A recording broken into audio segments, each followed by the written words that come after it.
Hi all, thanks for joining thanks for joining the webinar today and welcome everyone to the webinar session.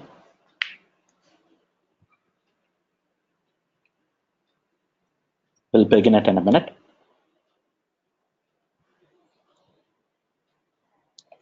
Hope I am audible and people are able to hear me, right?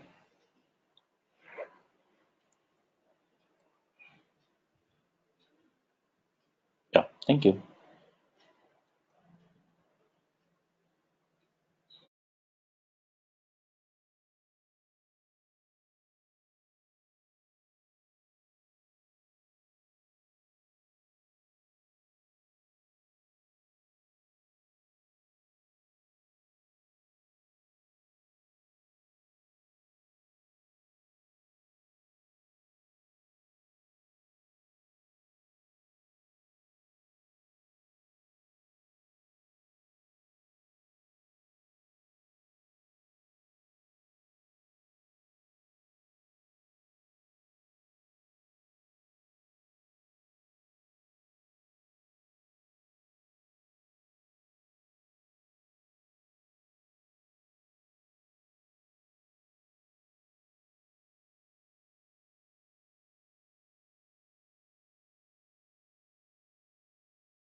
Hello.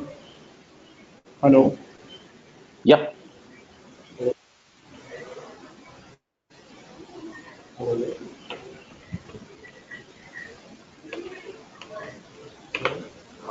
Okay. Hi, everyone. Hello. Yeah. So we'll Yeah. start the webinar now. I think already many people have joined and many are yet to join. So, but we'll still start. So, hi everyone. I'm Ajay. I take care of the marketing for Shine Learning. So today I will not take much time of yours. I'll take only 2 minutes before I hand it over to Mr. Sashidharan, who will be the speaker for the day. So I'll move directly to the second slide, that is so where I'll be briefing you about the legacy of Shine today.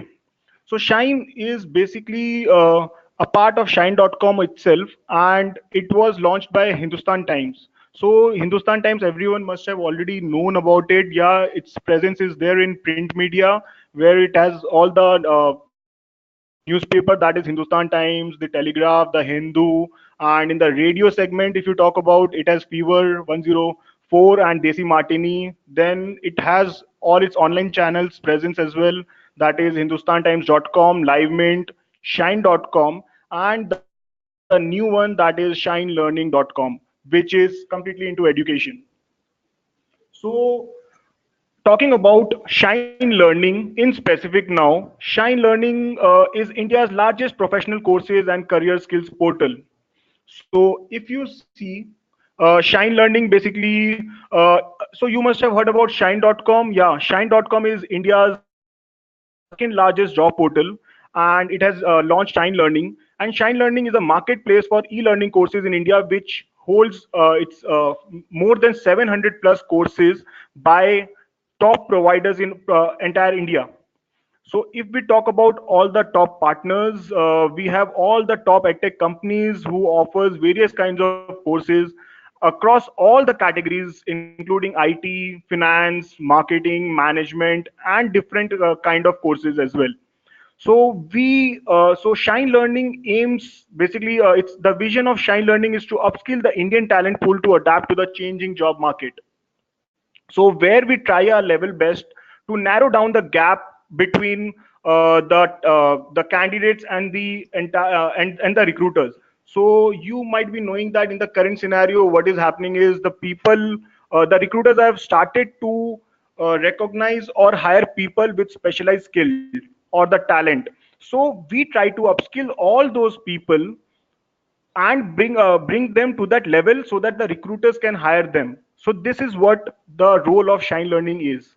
So now so today's webinar is on DevOps, and I would like to hand over to Mr. Sashidharan, who will be taking you through the entire session and brief you about entire details of DevOps, and also he will be taking you through the demo also. And post that, if you have any queries related to DevOps, you can directly reach out to the contact number which is given in the last slide. So post this seminar, you will see a slide where you will be able to see the contact details of a person and email ID and phone number also. So you can basically contact on that number and reach out to us. All yours, Mr. Sashidharan. Thank you, Ajay. Thanks for the brief introduction. Yeah. And yeah, to begin with today, to talk about me, and I'm Sasidharan, and you're listening to Sasidharan now. Um, I have around 11 to 12 years of experience with the IT industry, and I'm associated with Shine Learning for the past more than 2 years right now. Uh, I'll just give a short introduction about me, and then let's get into DevOps. So I'm basically working in DevOps for the last 7 to 8 years. I have played some of the roles like senior DevOps engineer, the DevOps consultant, DevOps architect, and all that. And I would also, like to share some of the companies that I work for. Like I've been a part of Intel, McAfee, and within the offshore, and with on-site, I work with companies like Johnson and Johnson, Anthem, and Capital One, one of the leading bank providers. So I've been a consultant to all these companies. Uh, you know, and to start with DevOps, uh, yes, of course, I know that people from different background, and you see a lot of companies are adopting to DevOps, and there will be a lot of questions on your mind. Yes, of course, we wanted to have a questionnaire section which would be elaborate, and you can put all your questions at the end of the session. And even if you have any questions regarding the slides, and you can bring that up in between or using a question pane. So let's start our introductory session. Hope you would enjoy that. And let me start with our slideshows of getting into what DevOps is. So DevOps, what is DevOps, and why do you think that many of the companies right now are adopting DevOps into their technologies, and why is it a boom and a buzzword in the market? To give a short introduction about it, let's see what was there before DevOps. So there was a model called a traditional waterfall model, which was been followed by different companies for ages and ages, right? So if you talk about the traditional waterfall model, what do companies do? They test, they build something, they test something, and they deliver something. Of course, it would be an end of a product. So why do they literally wanted to change the process that's been there for years and years?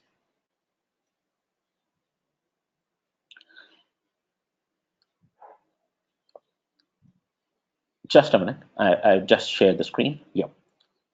So probably you should be seeing my waterfall model screen right now. Yes. So let's start from here. So what do companies do? They build, they test, and they develop and they deploy. These are the typical things that the companies do, right? Why do they wanted to change the model that was being there in the existence for a very long time, and why do they really wanted to switch to DevOps?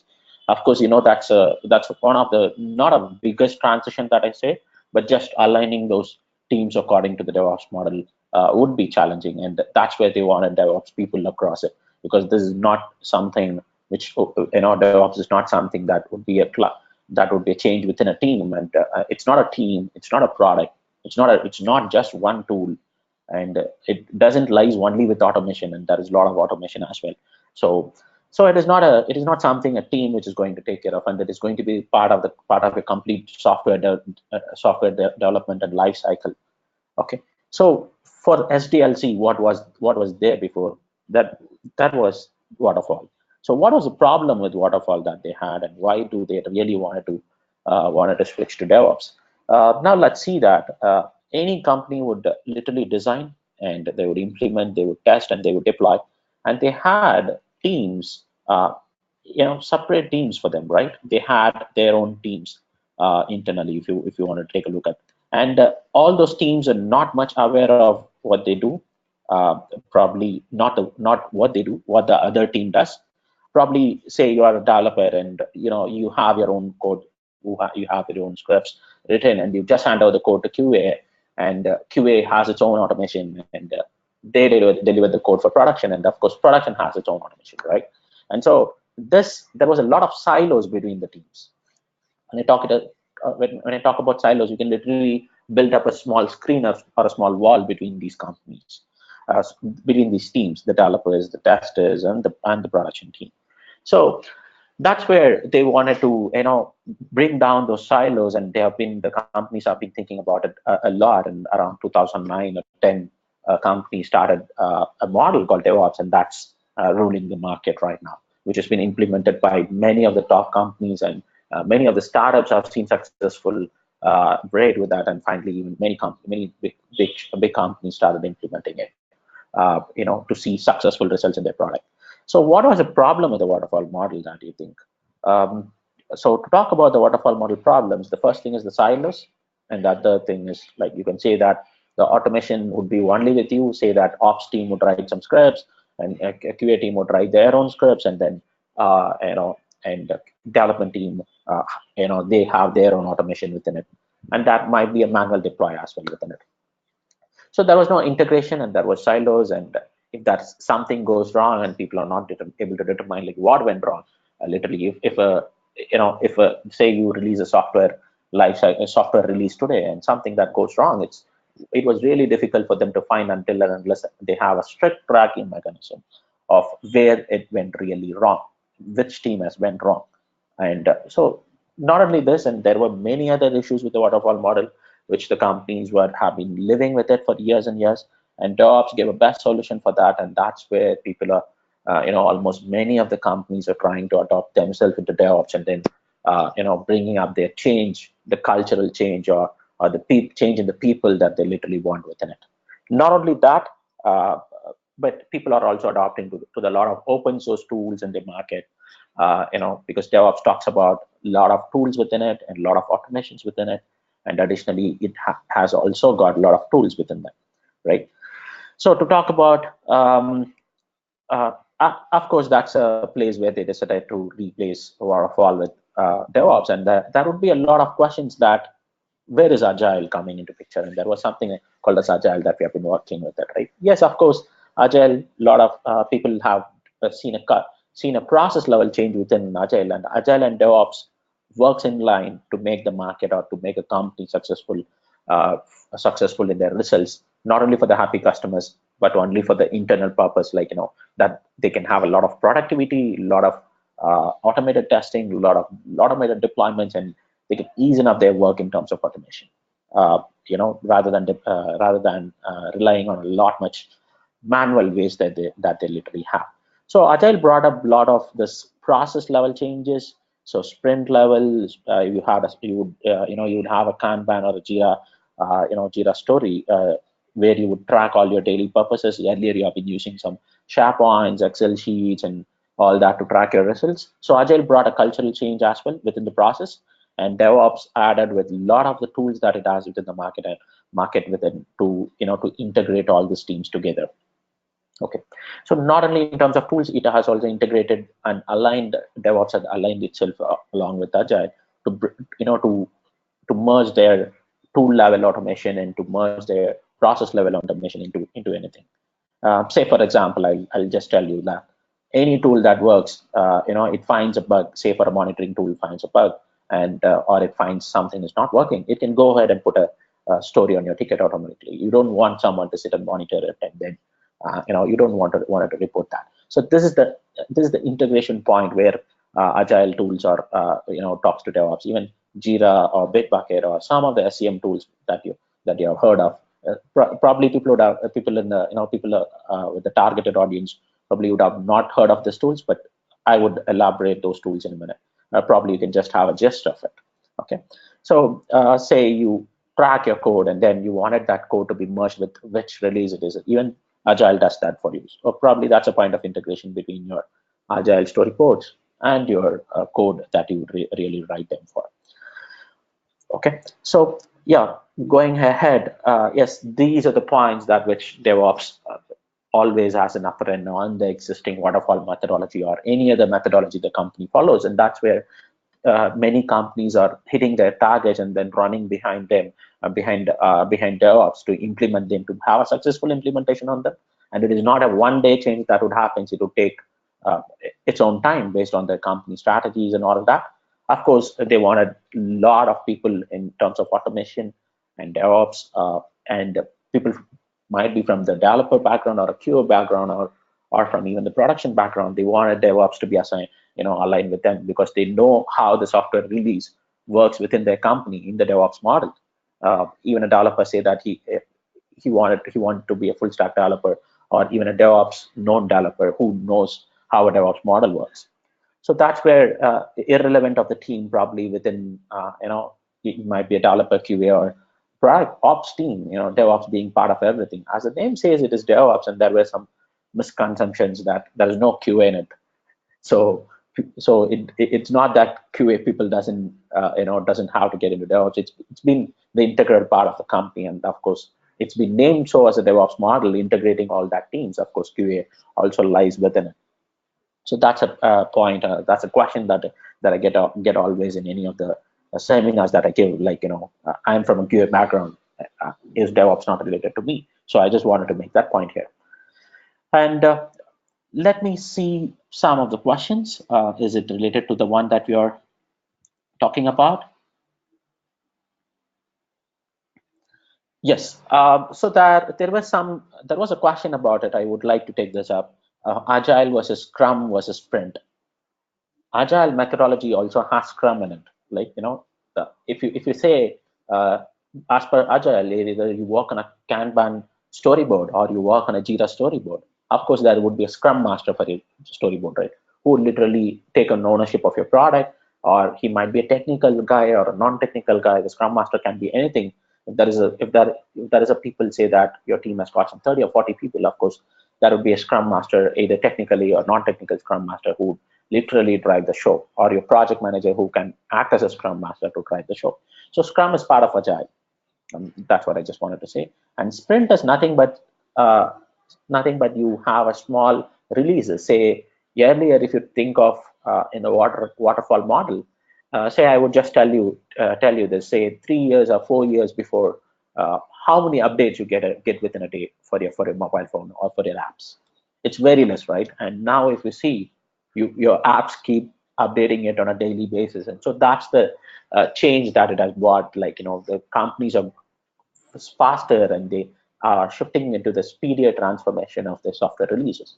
And that's nothing else because of DevOps, and because they've implemented an automation model within their company, and they are able to do successful releases within days. And if you wanted, you can just think of a company called Netflix or companies called Amazon or Facebook. Like, how many deployments that they do it on a day to their systems, and how they're able to literally achieve it. So that's nothing. That's because of the model that they work on a completely automated model on a DevOps. So that's would be the answer that I would give for a question. Various tools about the DevOps model. We'll get through it. Please hold on with your tools and other questions. Probably only related to the slides I would go ahead with, and then we'll talk about Azure and Google as well. I saw some questions about Azure and Google and what are they. We'll talk about it. So yes, with the current slide, and I would like to talk about the current slide, which is talking about the blame game. I think I spoke about this earlier. Probably if there is some problem within your company, and developers would say that the testing team has missed it, and the testing team would say that the ops servers are not good. It's not the same server that we tested, and that's where it is not working there. So this has been a problem for a very long time, and people have been working on the company on the solutions for it, and DevOps have seen a successful 99% DevOps has seen a successful rate in resolving all these blame games because everything is automized, and everything is done via the tools and automation and all that. And not only that, DevOps has also brought in a cultural change within your company. How the way of thinking of people would literally change in terms of quality, giving quality to the customers, in terms of automation, in terms of reducing a lot of manual work within your team, and how you can utilize, which actually get to expose a lot of tools with the DevOps, and as in within our course as well. Probably we are covering more than 10 tools here, more than 10 to 15 tools here within the company. And there are some smaller parts of other tools as well where you use plugins of them. So I would say that around 15 to 20 tools, which are the top niche tools in the market. That's how being the course has been framed with, and the Shine Learning has brought in all those analytic study about the market, and then they have brought you the best tools, which you can literally explore them, which can easen up your learning curve of DevOps tools. And if you get to learn them, and you can even switch to any other tools that is there in the market, because these are top notch tools in the market. So of course, this blame game can be reduced if your servers have been automated by Chef, Puppet, or Ansible. If your automation scripts have been automated by Eclipse, because Eclipse and other integration tools like Selenium and all that, and your developers, of course, if they have an immediate result of their build and deploy, similar thing that happens onto a production environment. If they get results, and they would have much more confidence in their code, whether it is going to work or not, before they do releases. And of course, this blame game. These are the few points, and there are much more DevOps have did to resolve this. These are the few points that I can name few for you now for a better understanding. And of course, not only development teams and the operations teams, it also involves many other teams. Okay, so what is the building blocks of DevOps? That's what we are going to see here.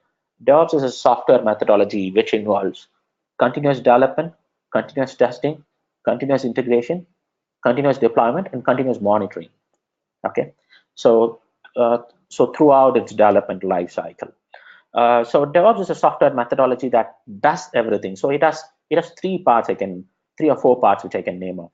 One is SCM. We would see that what SCM is. SCM is nothing but the source code management. We would also see about all these modules in detail into the course, and there are more than one or two tools aligned for all these modules that I'm naming them currently. Okay, yeah, you can just make a note of it if you want, and then you can go ahead and explore what they are. So development teams and the operations teams, of course, there would be a developer team and an operation team within any company, and how these two have been literally integrated. They're not crushing QA there. It means that they're integrated. Okay, so of course, from developer to the operations and to the monitoring and to the deployment and to the testing, how all these been integrated to achieve a successful SDLC, which is nothing but a successful software development lifecycle. And that's what DevOps talks about a lot. To achieve all these, there are multiple components like that, the ones that you see on the screen, which is continuous testing, continuous integration, continuous development, and continuous monitoring. We'll talk about it on the forthcoming slides. Yeah, what is the ideology for here? Of course, the production would have a lot of deploys, right? Say on a production environment. Earlier, if you think of, people would have their even it might be a developer or even a QA engineer. You see them, people walking to their offices on Saturdays and Sundays during a critical release, and they wanted the developer to sit there, and the QA people as well, and the operations teams would be present on a large number, because they would be deploying it to the production service, right? Of course, you would also have a pizza party there. So why is it not happening right now? I don't know if that is, probably that is not happening with many of the companies, and I'm not sure if that is happening with few of your companies right now. So why are not being people invited for, on the Saturdays and Sundays, currently for critical releases. It has been automated, correct? So how has it been automated, and what is the successful rate of it? And DevOps has also increased that successful rate of bringing in automation, bringing in quality, bringing in integration, and bringing in tests. And of course, that's where that you see on the slide that the deploy and the feedback given to them are immediate. And so that's where you see that there is a successful release cycle or a automated deployment. So that's where you are not being invited to the offices on Saturday and Sunday. Of course, I do agree that few people work on the relationships, and that's for keeping the uptime of your servers, not for specifically for a release for sitting and cleaning something, or you're coordinating with something where you literally had to do some of the manual works. So that's how the teams have improvised their process, improvised their technologies, and improvised their tools, and that also reduced, the working, the change, the cultural change that your company has brought in to adopt into the DevOps models. Probably many of your companies may not be at the point where I'm talking about, but there are few. They are doing it in parts right now. They're just trying to adopt slowly into their companies, and then finally they're doing it. But if you talk about the startups, especially the startups that come in, or the startups that have been developed from the start, they wanted themselves to be growing as a growing as a developer, as a DevOps model. That's where you see hardly 2 or 3 people within the team for deployment, or for automation, or for testing, or for development. They would have very few people. Even a 50 people team is running a business, or running a company which can literally serve lakhs and lakhs of customers. So it's completely automation driven. So that's the beauty or the successful stories about DevOps, which you can think of. Say there have been a successful startups, many within India and many within the US, and other companies which India is supporting them, right? So these are the successful stories with them. And if you ever wonder that how come 100 people team is just leading and develop such a beautiful software and an application which is having n number of customers and crores of customers worldwide, and that's nothing but it. So let's discuss a few other things about DevOps on the next slide, which is nothing but the benefit of DevOps. Let me take up if there is some other question that which I would not be covering in the coming slides. Let me see if there is any other questions. We'll talk about your positions. We'll talk about your positions a lot. Probably any admins, there was a question about the sysadmins and the Citrix admin, and there is a Windows admin, Linux admin, and all that. Yes, of course, everything would be automated. As an admin job, say you have been installing and giving an application to a developer, say you have been creating an environment for a tester. Of course, everything is automated. And of course, you wanted to know the tools behind it. I would name that Chef, Ansible, Puppet, and SolveStack, and these are the tools that the admins literally use within the DevOps model for them to automate the installation of servers, bringing up the new environments, deploying things. So these are the things that I can name few for your for now. But we'll be seeing them in detail in the coming slides. So hold on with your questions. Probably you would have a much more questions on the end of the session, which we would answer every one of them. Okay.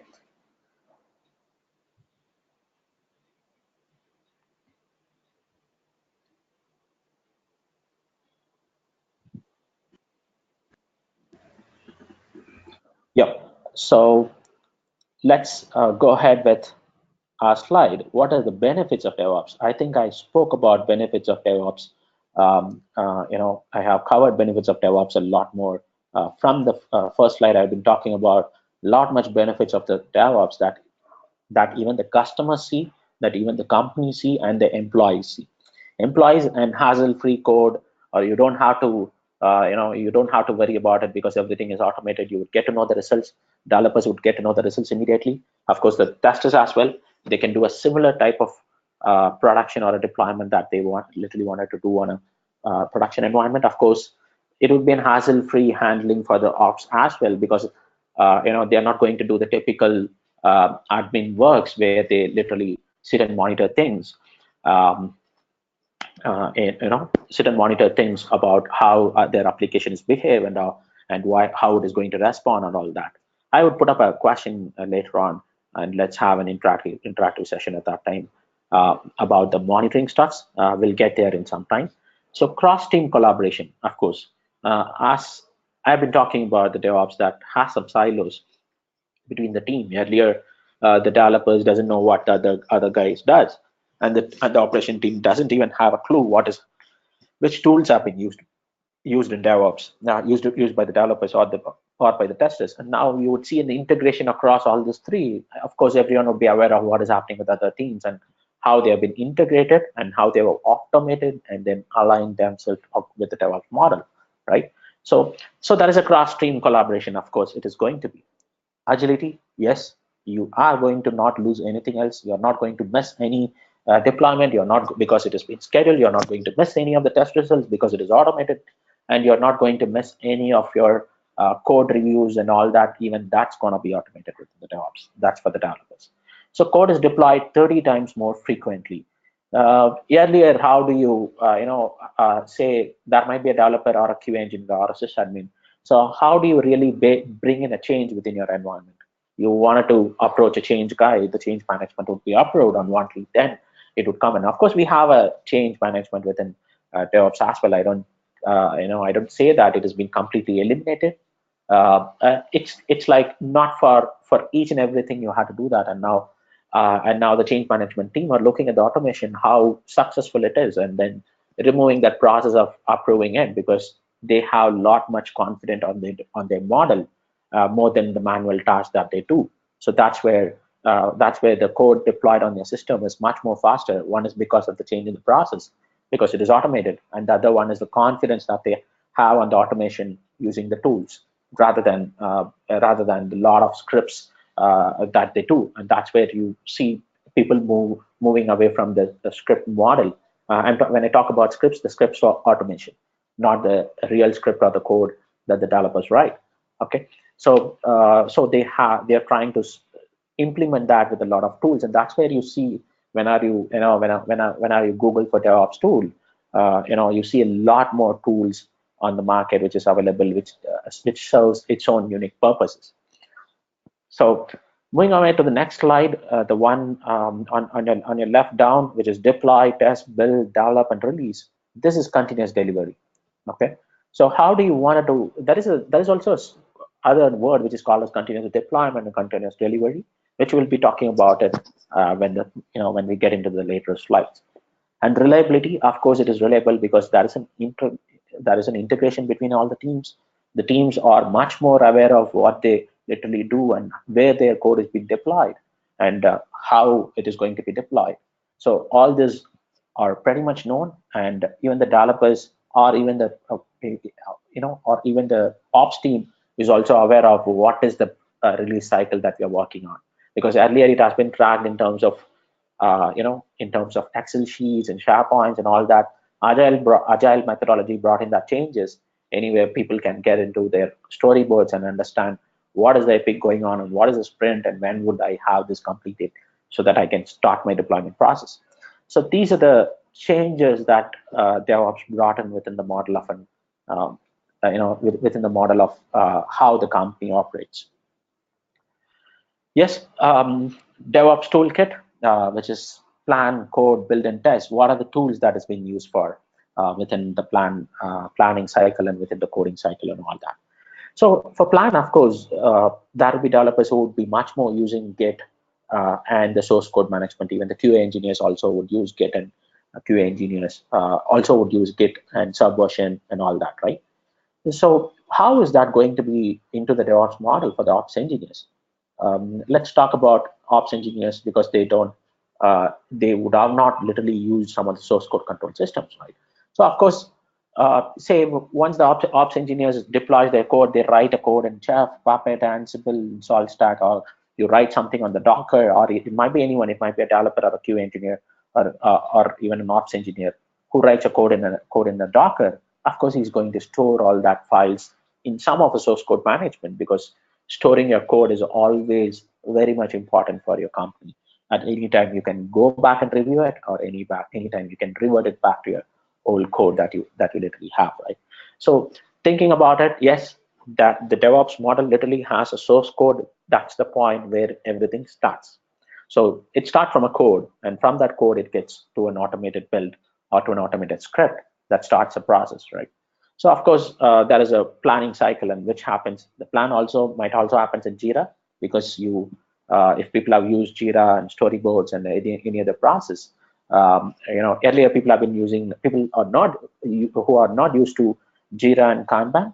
You should be using any of the ticketing model, or you should be even having tracking yourself within your own boards on your process on what is going to be that you're going to do for the next 1 month or the next 2 months. What are your sprint cycle is on, or what are your development cycles on? So that's what planning is. This is what the planning on the typical model, which was there in the waterfall. And with the DevOps model, we'll be using all these tools like Jira, Kanban, and you would integrate that to the code systems to review which code has to be brought in to make that change this time. And coding, of course, code you can use all this. The plan and the code lies within the same bucket. And so, of course, planning, you use Jira and all that. And for coding, you store your codes in Subversion and Git and all that. And building. So why is build very much mandate within the DevOps model? So if you talk about build, what is build actually? Developing a source code and then deploying it onto the multiple systems. If you think of a typical company, who develops softwares, they don't have developing teams for all the products that they have in the world.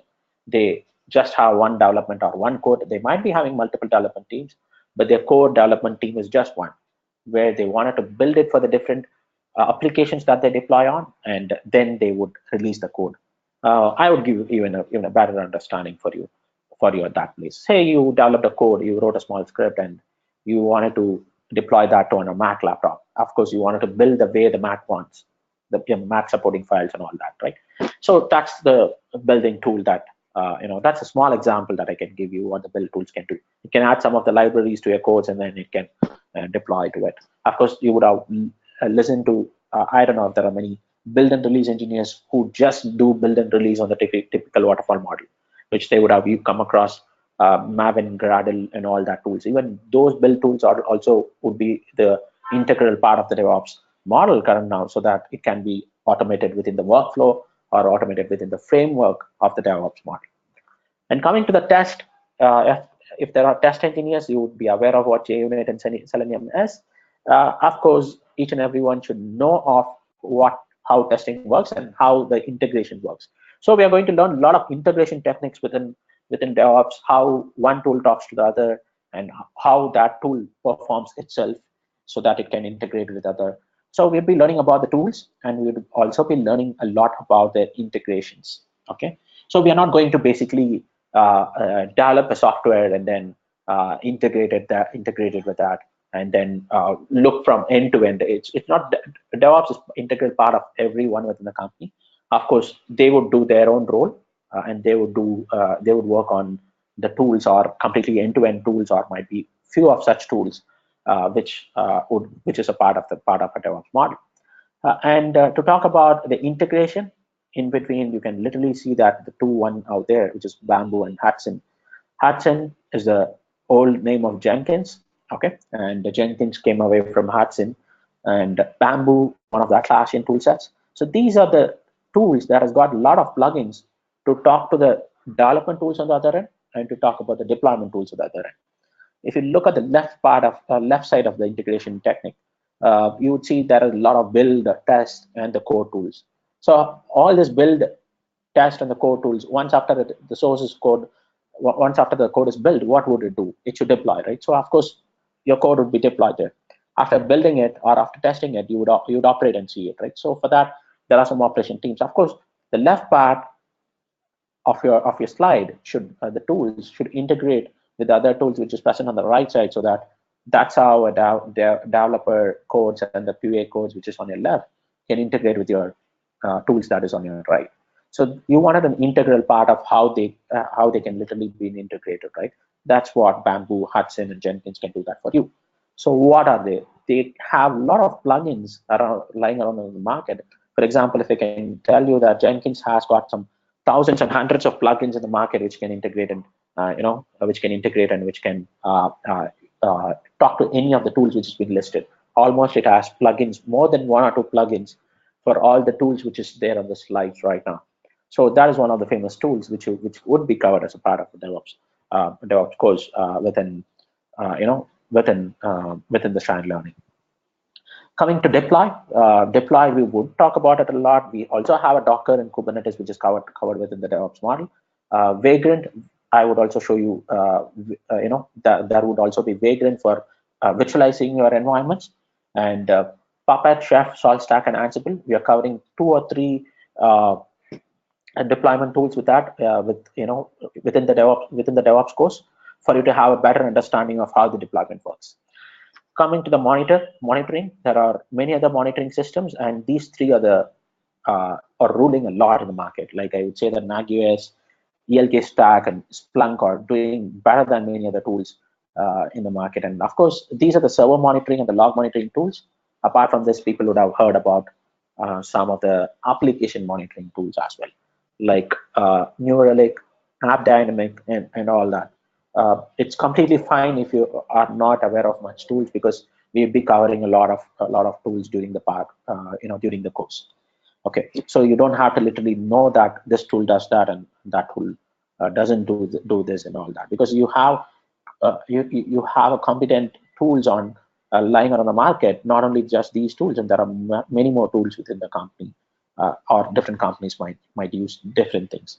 Continuous integration, yes, we spoke about it a lot. This is nothing but the integration that we are going to talk about here at this point, where Jenkins, Hudson, and Bamboo is going to talk to each other. Let me see, and there are some few questions which has been put up. So what is the best or the most suitable DevOps course you may suggest in the Shine Learning? We would have it, and probably that is a DevOps course. Within DevOps, we have multiple, we give up multiple modules, DevOps Masters, DevOps certification, and many other things. Of course, that would be, you can talk to the support team, and you can, or that might be Ajay even talking at the end, to give you a brief overview of what are all the courses there, and we will get to that point. Like, we know that there are many courses available, and of course, which one would better suit for you would be to start with. It is the DevOps, and we also have a master course in DevOps, which includes cloud and all that, OpenStack and all that. That's fine. We can figure that out at some point of time. That would be not a generic question for me to answer right now. Okay, so I don't see any other questions apart from that. Let's get into our continuous integration topic. So continuous integration, I did discuss about this a lot, which is nothing but your source code. The source code control is nothing but your Git, your SVN and all that. Build tools, we have been talking about build tools a lot. The build tools are your Maven, your Gradle, and all that, which converts your code into an executable format. Testing, people would be aware of testing, like what they do, and some would have went ahead and explored what scripts or what tools the testing team literally use. Development, of course, that would be a report. So this is a continuous integration report, which lies from the development perspective, where anyone wants to know. Say earlier, a developer would generate a code, and then he would hand it over to the tester to test it, and then it comes, and now it has been an integral part of the development team itself, where they will be given a flow. So once you're done with your development for this feature that you developed, run this job, and that would be done, and that would be doing the testing, and that would be doing the deployment, and that would literally do the deployment the way that it works in the production. And it might even spin up a new machine and deploy the code for you, and then fetch your results, because probably the systems you run the code on the same systems, you might or you may not get the accurate results that you want, right? So that's a level of automation that I wanted to tell you, that what continuous integration tools can do that for you. So the continuous integration tools are GitLab CI. GitLab is also a source control management. Some tools do dual roles here. some tools might help you with maintaining the source code, and also it helps you with version control, and also it helps you with the continuous integration. So one such tools is GitLab CI, and Jenkins, of course, widely plays a bigger role on the continuous integration market. TeamCity, many of the Windows based products, Windows based teams or the Microsoft teams use a lot of TeamCity because they have got some very pretty good integration with them. And Bamboo, people who are already used to Confluence, Jira, and who are using Bitbucket and all that, of course, they might explore our Bamboo, or they might also talk to Jenkins. So it doesn't mean that you go with one tool, one company, you use a tool from one company on source code, you should only use the other one from continuous integration. They might or may not have their, have their tool for that. And so it, on the DevOps world or on the open source world a lot, any tool can talk to anything. And that's been achieved, that's been achieved by the continuous integration tool, which has a lot of plugins to achieve it. So that's where continuous integration has been the center point of contact between everything. Anything that you want, you can get into your Jenkins job and see how your pipeline goes. For example, I would show you a pipeline. I would run a show to just show you how a pipeline triggers currently during our demo session. So Jenkins, Bamboo, and Travis CI, we have spoke about it a lot. Open source. Bamboo is not open source. It belongs to the Atlassian tool sets. Travis CI is open source and it has few plugins available and not much community support. But Jenkins, being there for a very long time, it has got a lot of community support and a lot of repositories lying around in the market. What is continuous deployment? So once you wanted to deploy means not only during the code deploy, you can also deploy a server, bring up a server and install some things and configure some things and then deploy a code. Okay, it doesn't mean only that moving away or shipping your code from one from one environment to another other environment, not just from dev QA to prod. It also means that teams are involved, the tools are involved, the continuous integration tools are involved, and you might be also going into the continuous automated test and then automatically deploying it to the environment. This is just a pipeline, a similar pipeline job is there, which I can show it to you during the course cycle, during our demo session. So deployment tools, of course, in this part, the last one is nothing but deploying it to the prod, right? Not only deploying it to the prod, I also gave an example that a developer develops a code or a tester wanted to test it on a system. He can himself trigger a job to, so that he can get this code deployed on a different machine and he can test it, or the developer itself can see the results of testing, getting it deployed onto a different system. So of course, deployment, you wanted a lot of tools, highly efficient tools which can deploy it quickly and also in an integral part, maintaining integrity between them, right? So these are the tools that lies within Docker. Is not just deployment tool which is just being used. Docker is also used by the developers to write their own images and also test this to, rather than testing it on the physical systems. If you get into the Docker world, you would test it on the images that you have within it. So Puppet, been there for a long time, and after that came up Chef, which has been there for a very long time. And Ansible and Salt Stack, which picked up recently, pretty much recently, last 4 to 5 years before. And you see that there is a tough competition always between all these, not between Docker, it's between Puppet, Ansible, Chef, and Salt Stack, like which you would see a company using two of them or just one of them out of these four. Or you might also see the company, many companies move to the Docker model, and they also see successful results within it. If at all they want, if at all they're using an applications which can be containerized. And additionally, I would also bring in Kubernetes to it. You can go explore what is Kubernetes to maintain the production standards of Docker, not only Docker, for any other container services that lies within the company. Let's see, there is a question. So yes, I would share the build, test, and deploy. I would run through a code to, I also have video, and I also have a code for you to run through and show how the continuous build, test, and deploy would work.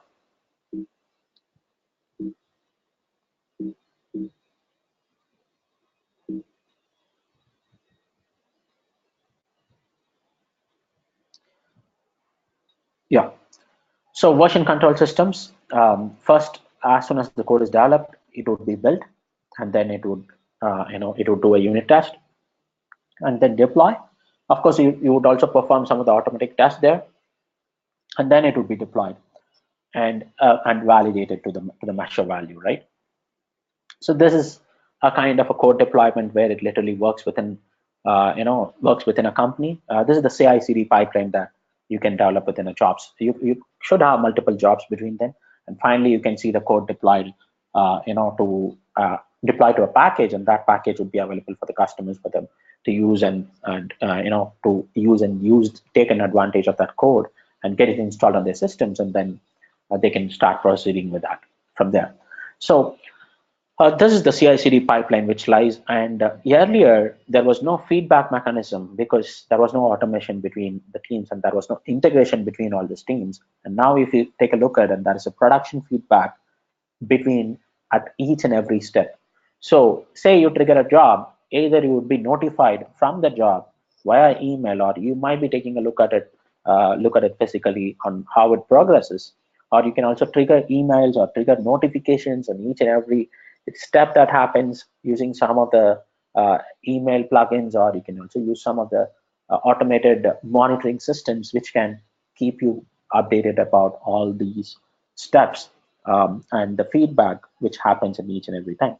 I would say an example. After a unit test, you can also have a plugin in a Jenkins which can triggers you an email on the test reports. After deployment, you can also have a notification saying that your system is upgraded to this version 1.2, and you can prop it down to any of your software. After automated test, you can also again give a results deployment to production. You can make the code available for your external customers, or you can make your code, say that you are deploying your application or you're deploying your web app. You can make your application available over the internet for anyone to download and install a new application. And you can also pop up you can pop up to your end users as a result saying that there's a new code which is available for you, which we have seen in many of our systems right now. It might be a mobile or it might be a laptop. We always see a pop-up there saying that is a new code which you need to get it updated, asking for your suggestions. So these are the feedback mechanisms which has been integrated across the systems, and that is also the automated feedback mechanisms which would help. So going ahead with the CI/CD pipeline from a different angle. So how can these be pipelined? So this integration test, I wanted to go back to the previous slide, and here everything is included until production, but here they are talking about the environments. The same code, how it behaves when you do it on, when you test it on dev and when you test it on staging, and how do you do it when you test it on production. Of course, when a code gets to production, you would have a lot more much test results, and you would have a lot more integration tests, functional tests, and code review changes and all that before even you get to production, right? So the number of your pipeline flow might differ from environment to environment as well, if at all you wanted to do it. So when you call it a staging, it is nothing but the QA environment or the pre-production environment, which you maintain between the production. So you can also determine and define the dynamic flow which works for this environment. Of course, you don't want to do a lot of testing during your development because, of course, it would be a part of an pre-prod environment or even the QA environment. They might have much more tests to do, much more integration tests, or much more feasibility to test on it. You don't have to do that, and so you can have a different pipeline for different environments as well. In a minute, you can achieve all this. Okay, so that's this slide. It is nothing different than the previous slide that we saw, but how do a pipeline differs within the different environments. That's nothing but reviewing, staging, and production. That's what we're taking a look at right now. And deploying applications in hosts and VMs. How does a VM work and how does a container work? I would just give you a short example of what is VM and a container. Containers are there for a very long time right now, and Docker has ruled the market. Before the existence of the containers, people have been shipping just their code, but currently, after containers comes in, they would also be exporting their image, right? So that's where they had the need for splitting up their libraries there. If you see on a typical VM environment, say you have a whole bunch of a server which has some 50 cores and some 256 gig of RAM and all that. You put a VM hypervisor on that, and you would get a lot of VMs out of it. But within the VMs, if at all you install Docker, you get a lot of containers, and you can have a lot of systems within a single system as a container-based technology, which is a very much new way of doing it. So I don't say that it's in VM doesn't even exist. Of course, you wanted a server for Docker as well to deploy and to maintain it and to develop and all that. So there are Docker has its own production standards on how they operate it on different servers. It is not a it is not a replacement for VM. It is a different way of doing it on a single VM or even on a multiple VMs. Of course, you should have a production environment where there is a lot more servers involved to increase your high availability. So that's the way Docker works. What is Docker? You would build a file and you would test an image. You would bring up an image for it and you would update it on your hub, which you would be maintaining it based on staging container or the production container or the production server you deploy on them. So earlier you have been shipping up code, there would be a WAR file or a RAR file or an EXE or an RPN. These are for Android users, it would be for Mac OS users, it would be .dmg, or for Android users, it would be .apk file, which would be given away to the customers. But currently they are just gearing up in terms of containers across the system so that all the configurations, all the packages installed, any files that they need for the configurations are within the image. So you're going to move up images from one environment to another environment. QA, a developer not only would develop an image, of course, the operation guys also needed their own applications where they run containers within them. So everyone would be shifted to a container technology, not with all the applications. Yes, still there is a lot much development which is getting into Docker. People would have been aware of that.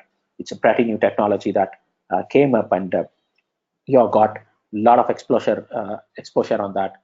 DevOps Docker also deals with being an integral part of a DevOps model. It also aligned itself to replace all this code, build, test, and all that into the Docker technologies as well. Because of course, you just develop something out of Docker, even that image has to be tested, that has to be deployed, that has to be built, and all that, right? So even that lies, and even that should also be upgraded to the production standards, which Kubernetes would help you to do that.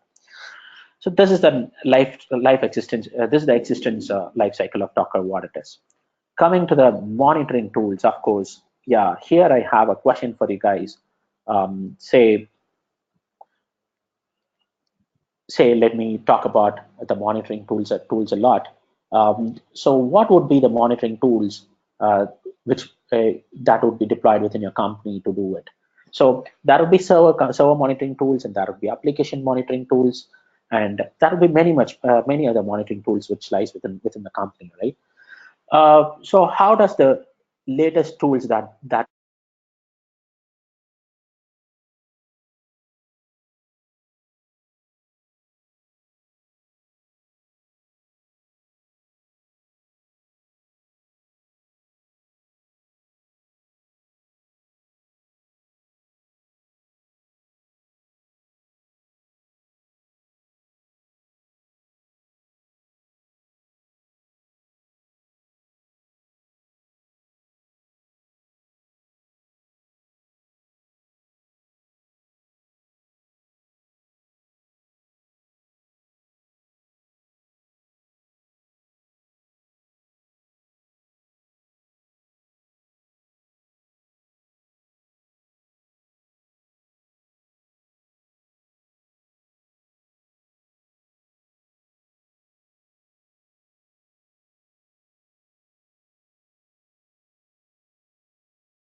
Hello.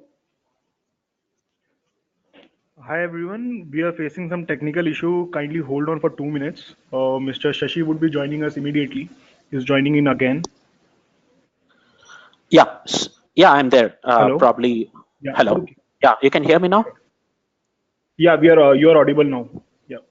Okay. You lose me at some point during the monitoring, Yes. right, Ajay? Uh, this slide itself, system monitoring tools, we lost you in between, so no one was able to hear Okay. you. So now you can take it over again. Yeah, Ajay. Thank you. Thanks a lot. Thanks. Yeah. Sorry for that. So yeah, to talk about the monitoring tools, we have some of the uh, automated way of monitoring those systems, which say that you have been using an app and it crashes up, and you let the customer know, saying that there would be an automated test result which would be running on your application or on your software to tell the customer that my app is down. And so you don't have to literally tell that, because they have an automated process to track if it is working or not. And whenever it crashes, and there would be a small report which would be sent to the company, people would have faced the situation. Say their Google Chrome crashes, or some other any of the application or the mobile crashes, it would literally prompt them for to send up a small report to the company. And people are using, the companies have moved away or shifted themselves to an automated monitoring systems. That's the point that I wanted to bring up here. Okay. Sorry. Let's take a look at the demo on Jenkins. Meanwhile, if you have any questions about the slides that we have gone through now, yes, please put them on the screen. Please put them on the question pane. Sorry.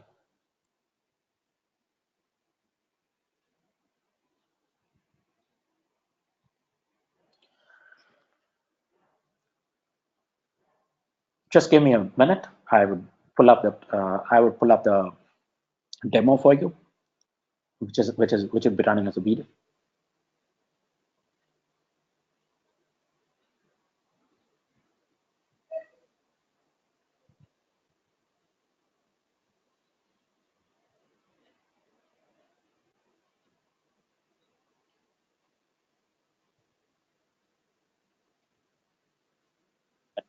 Try the report that is.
Yeah, this is a flow of a build pipeline that we'll be giving, that you'll be seeing it as a part of a demo today.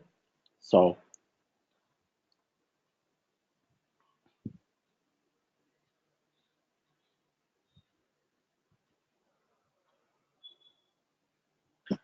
you can see that there is a build pipeline which gets generated for the compile phase, and for the production phase, and for the product coverage, and for the packaging thing. This is a build pipeline which runs within runs within Jenkins. Say there would be jobs created for each and every phases. There is a compile phase, and there is a production phase, and there is a unit test phase, and a code coverage phase. And you can see their flow, which is running from one terminal to another terminal. So this was basically which was being created during our class, and we have been trying to see the console output of each and every phase that happens. The first phase would be triggered by a product, and you just see the output of the result, how that phase literally happened, and then we can also manually trigger that or move that to a next phase, or it automatically triggers. Anything can be achieved as a part of a build pipeline, and you'd also see the product catalog, the product package, which happens. This is the typical CI/CD pipeline slide, which you have been taking a look at, how to compile, because before even you wanted to build a code, you wanted to compile it and then uh, get to the test, get to the code review, and to get to the production, and then you can see that, right? And now you can see that the package is literally packaging right now. Um, so in terms of a build pipeline or a complete flow, which you would be also doing this as a part of part of the course using Jenkins to build this complete setup of CI/CD pipeline with the code or with the softwares that what are we have within the environment. So this is nothing, not only for the one phase, and there would also be multiple pipelines within it, and there would also be multiple tools which it is running behind it to achieve it. Say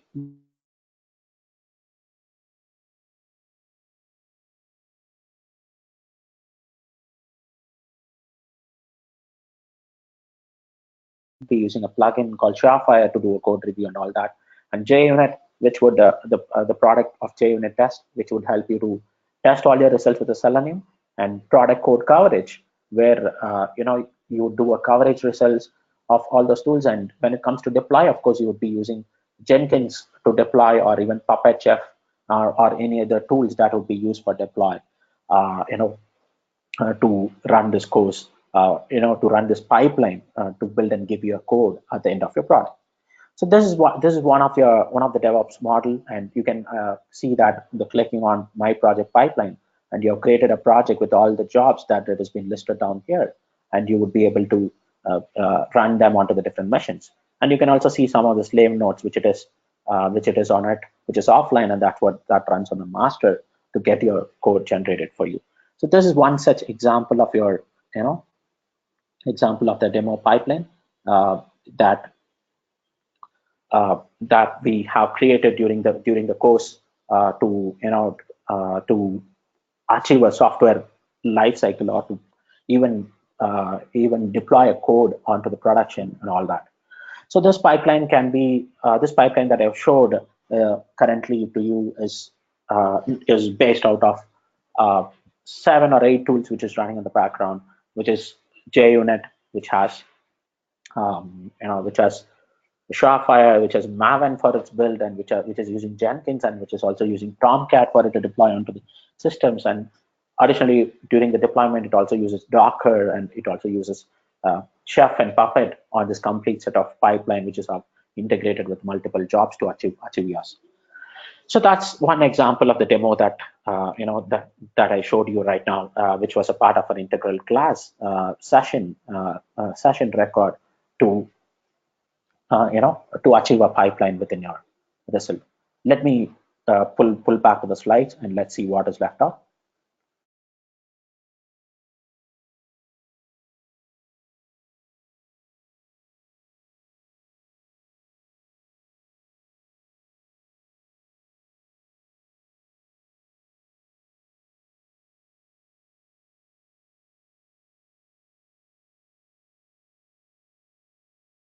Coming back to the demo slide of Jenkins and pipeline, yes, we took a look at the pipeline flow, how it goes, and how we are able to see the results of the console, and how we have triggered that job, and how that job literally brought up a deployment phase within it.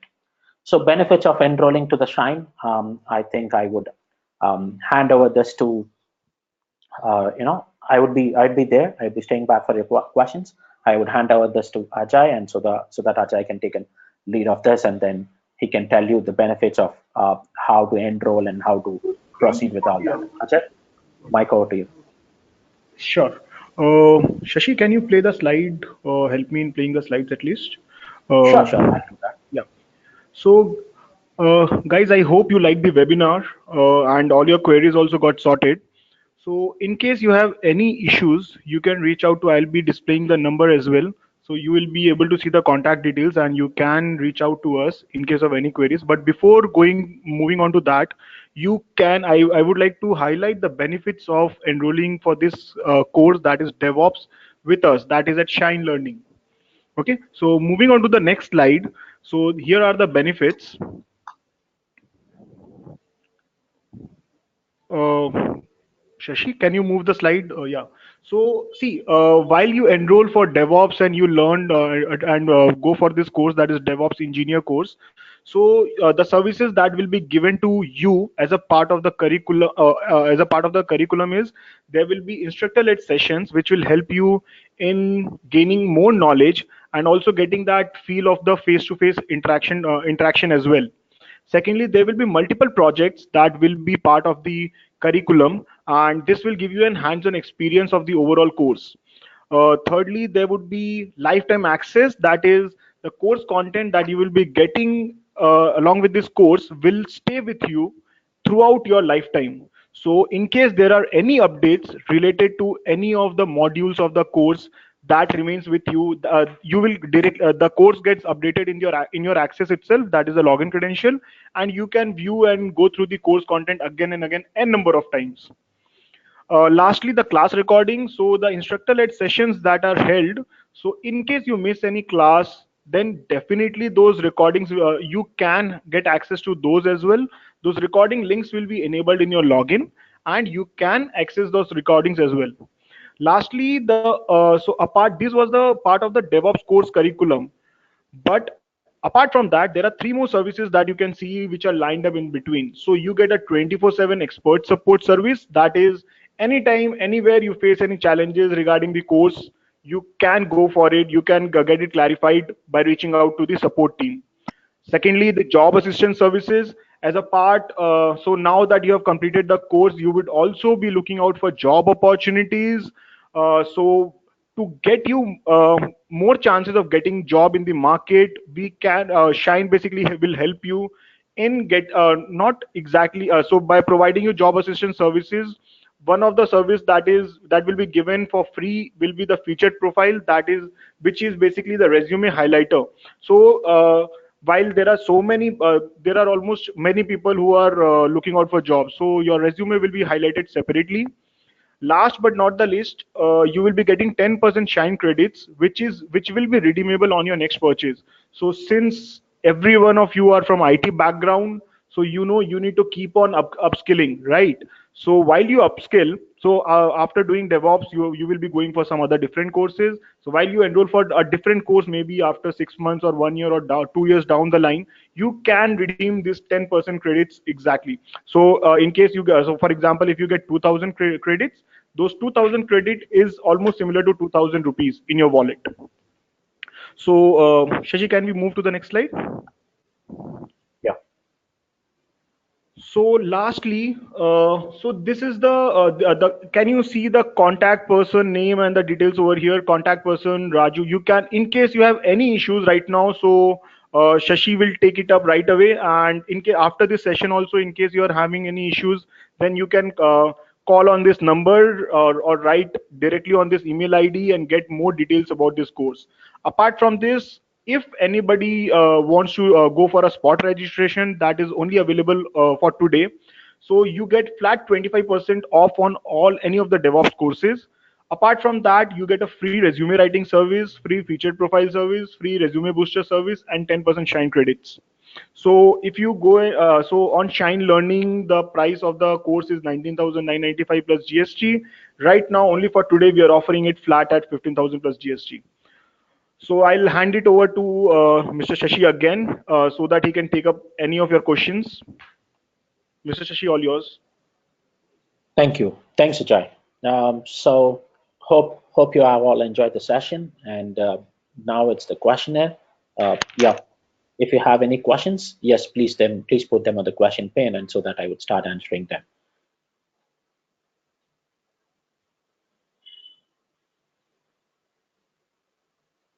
Okay. what are the different roles in DevOps as a manual tester? What roles we can take it up, take it in this. So here, not only part of, we also have different courses for the QA automation, and this being the DevOps overall course, you should also be aware of it.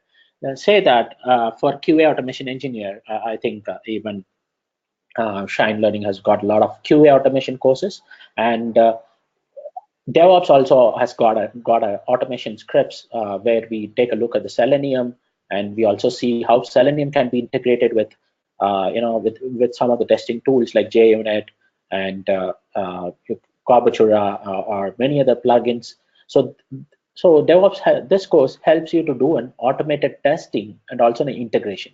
Okay, not on the QA automation part of integration, integral testing part, which would be covering a lot of testing results, because this is a generic course for the developers, for the QA engineers, and also for the ops engineers, for them to integrate the DevOps tools and also to explore all that tools, to on a on more than a high level into their integral part of it, to to create a complete framework for DevOps.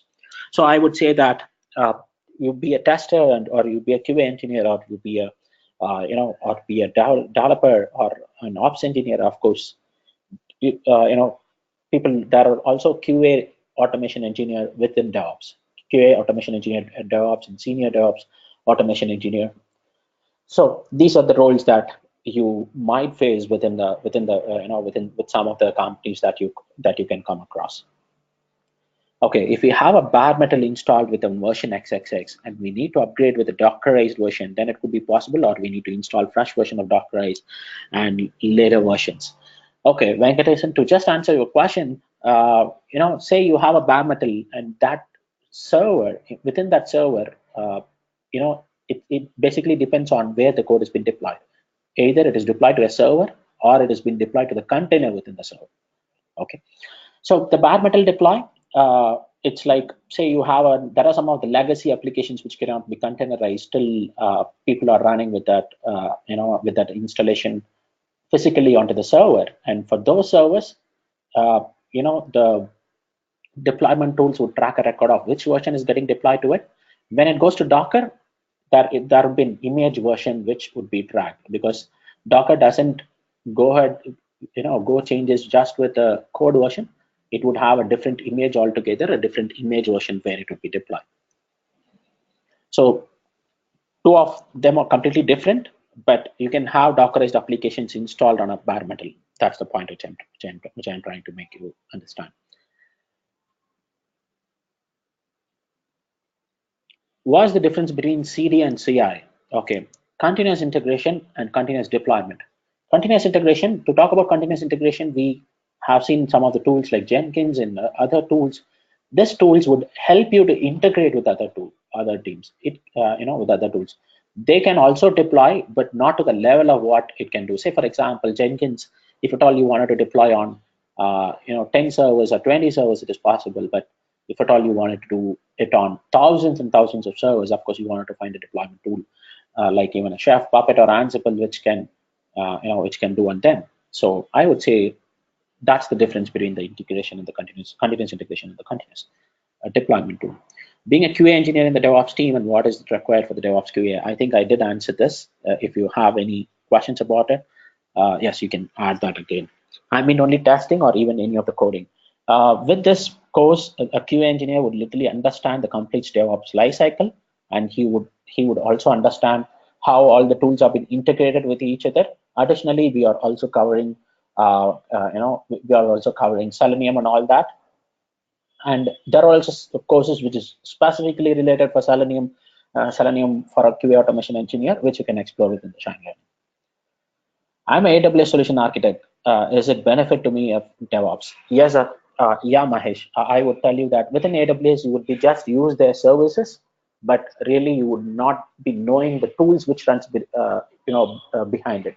I would tell you, say you have used AWS Code Deploy as a service, but behind that there is something called Jenkins, and you would have used AWS Code Commit. Behind that, something is called Git. Probably you would have used just by clicking things there, And this course would be really helpful for you to understand what are the tools really behind that, and what are all the technologies behind it. Say, even you might see companies right now not only having a cloud environment, they would also have their own data centers, and as well. So how would they go ahead and deploy to their servers if at all they have their own their own open stack or private cloud within their company? Of course, they wanted you to be aware of all the tools, which is which is not only within AWS as a service, but also apart from that as a tools like Git, Jenkins, and Chef. You can also see Chef within AWS, which is as a part of OpsWorks. I don't know if you have gone through it. And Chef and Puppet is also there, where we are covering Puppet and Ansible also within the course, which will help you to understand really the tool, not just by using it on the AWS UI, but also by by running those tools, having a live exposure of that tools, which is running in the background on their AWS data centers. So that's the added advantage that you get within the DevOps. And not if you get AWS, you would just uh, see AWS, but not the tool behind running behind it, right? And DevOps would tell you what are the tools that is behind it. Is this 100% online? Yes, it's 100% online. You would get all that support. You can uh, share your screen. You can bring up your questions, or even if at all that is a difficult question which you were not been able to put up on the question pane, we can unmute you and you can talk to us, and you can also answer the question. Not like the one that you are putting up the questions just now because of the larger audience. Are you also providing DevSecOps? We are providing DevOps, and I can lead you to some of the DevSecOps tool. Say when you talk about DevSecOps, the security within the DevOps tools are integrated to all these tools via Chef or Ansible or Puppet, or even any other tools, or even Jenkins to run those reports. When you talk about security, of course, there are many tools like Tenable. There are many tools like Inspec and many other spec-based tools which can get through your servers and then scan them. Not only servers, it might be a router, switches, and all that, and it can give you a security or an audit report within it. And even that has been automated by using these tools. Of course, not differently a tool is going to be used, which is going to come up for a DevSecOps tools, but the security tools would be integrated as a part of this DevOps model. So of course, you learn DevOps, and only then you can get into the DevOps security part of what DevOps is. That's what DevSecOps is. Yes, we discussed about many tools in DevOps. Are there the ones widely used in most of the product development companies? Do we need to learn many more tools? Say probably you may not be working on all the tools, but which is specific to your area. Say I would tell you in this way, say you belong to an ops engineer, of course, you'll be working a lot on the deployment tools, right? I'm not telling for that the developer will not deploy, because you would be given an automated way of deploy. Of course, you should also understand how these deployment tools operate and how they literally imitate the production deployment on tools development work. Same thing like for QA. And of course, it doesn't mean that you wanted to learn everything in the market, and there are the top ones in the market, and the other ones are also going to be similar with it. So with this course, we have picked up the top-notch tools in the market, which can give you betterment of understanding with the other tools which is lying on the market.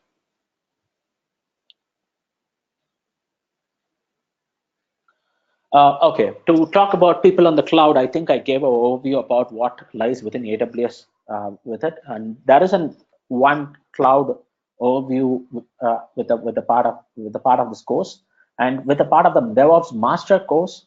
Yes, we have got a lot, where AWS courses are also there as a part of it. You can explore them there. With part of the DevOps course, you have a cloud module at the end.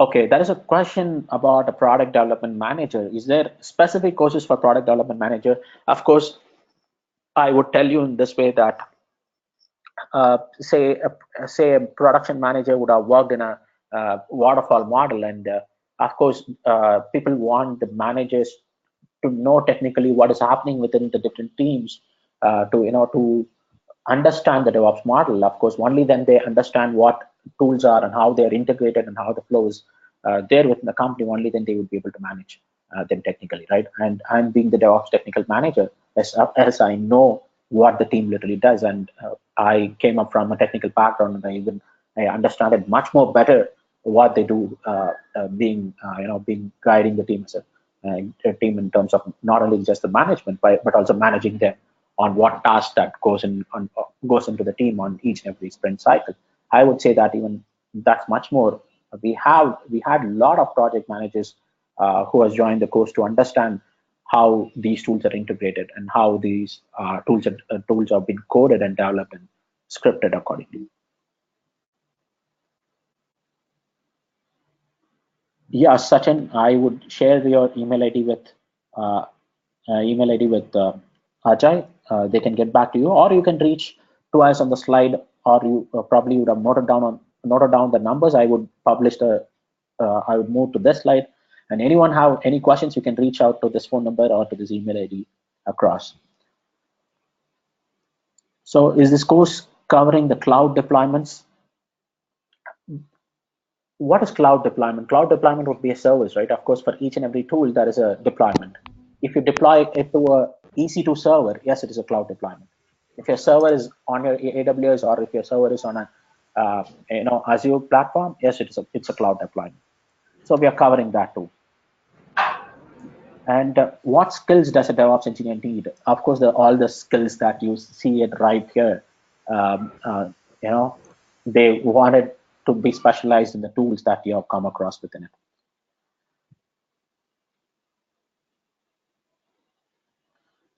Ashwini Joshi, there is a question from you about uh, the tools involved, DevOps tools which is involved in the market, right? So we have seen a lot of tools which is involved in the market, and you can take a course curriculum and see within the Shine Learning and see that what are all the tools that is being covered. More than 10 tools that I have listed out.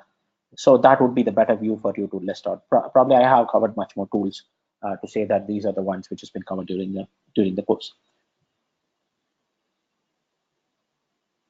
Yes, you would get the slides and you would get the recordings for offline readings. As if you wanted me to show that up, so you would be having, say, this is a batch that where you would be seeing all the classes, 11 to 12 classes, which would be recorded, and then you can click on them and you can show them across to anyone that I did just now.